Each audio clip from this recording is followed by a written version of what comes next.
Tupo katika miendelezo ya news editing na magazine, ambapo leo tunaenda kujifunza namna gani ya kuchakata picha kutoka katika mfumo wa RGB na katika mfumo wa CMYK, ambapo mfumo huo utatuwezesha katika namna fulani ya kuprint magazeti yetu na picha kuwa na ubora.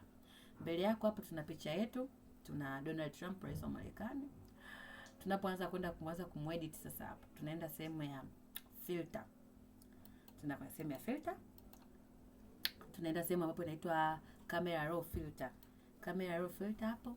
Ukienda kwenye camera raw filter utakuta kuna vipengele mbalimbali katika kuedit.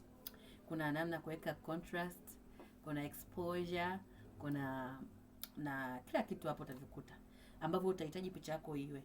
Ambavyo moja vingine vitakusaidia kuongeza mwanga na kuongeza ubora wa picha, na vingine katika kufanya picha yako kuwa na muonekano mzuri. Na baada ya hapo sasa kumaliza vyote hivyo na umelizika na picha yako kama ipo sawa, tunaenda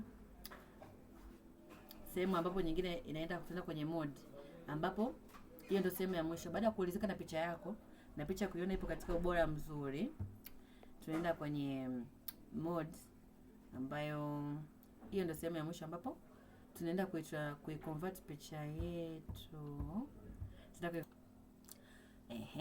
Kama ambapo tumeona hapo, kama tunavyoona hapo picha yetu.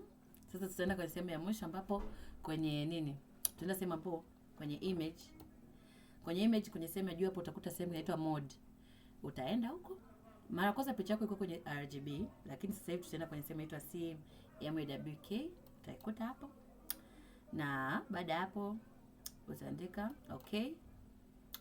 Na kwa namna hiyo, wow, picha yetu ipo kwenye mfumo huo. Asante kwa kunisikiliza. Bye bye.